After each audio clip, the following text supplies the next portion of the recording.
And now I would like to invite Reverend Dominic Tse from the Jubilee Center of Christian to present his point of view to us. I will first speak in English and then briefly in Chinese. I don't want to repeat what Gwen just said. I think it's very clear that the provincial government over the past several years have been pushing the so-called equity and inclusive strategy. And it turns out that it is neither equal nor inclusive.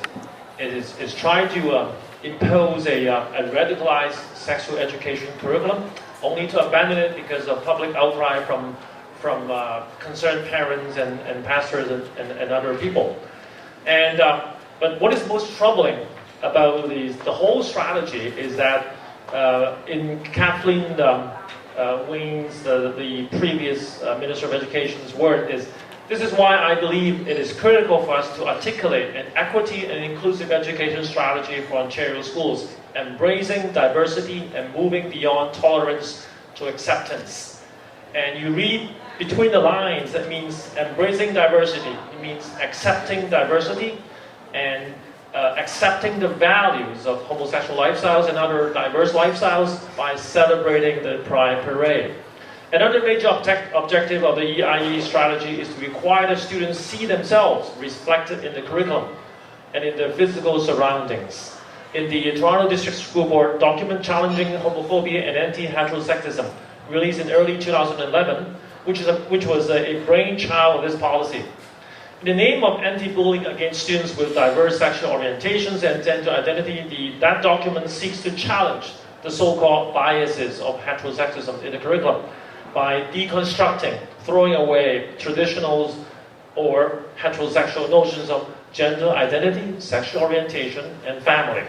Students as young as kindergarten are exposed to the homosexual lifestyles, to experiment with different gender roles, to celebrate the Pride Parade at school. I think the most troubling aspect of the EIE strategy is the exclusion of parental participation. A little known fact is in February 2010, the McGuinty government passed Bill 157, the Keep Our Kids Safe at School Act, which requires principals to notify the victims of inappropriate behaviors, unless, this is a very important sentence, it is decided that doing so would cause the victim further harm. So in other words, principals do not have to report to the parents if they decided not to.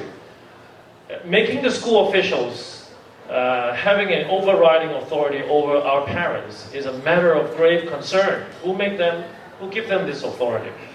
And in the TDSB document, it's clearly stated that schools should not send notes or permission slips home before starting any classroom discussions on the LGBTQ issues. And parents do not have the right to their child accommodated out of human rights education based on religious grounds. It's just shutting out parents from their education, and this goes against any sensible education theory by involving their values to be connected to the school values. And this is a non-inclusive education. This is totalitarian education. And I would like to quote one more sentence from Kathleen Wayne in commenting about the Toronto Catholic School Board's fight to amend the equity policy. She said, "It is not going away. The expectation is that they will have an equity and inclusive education policy and will allow students to form these groups to have these discussions in every school board in the province. But it's not going to go away. They will have it." Sounds pretty dominating.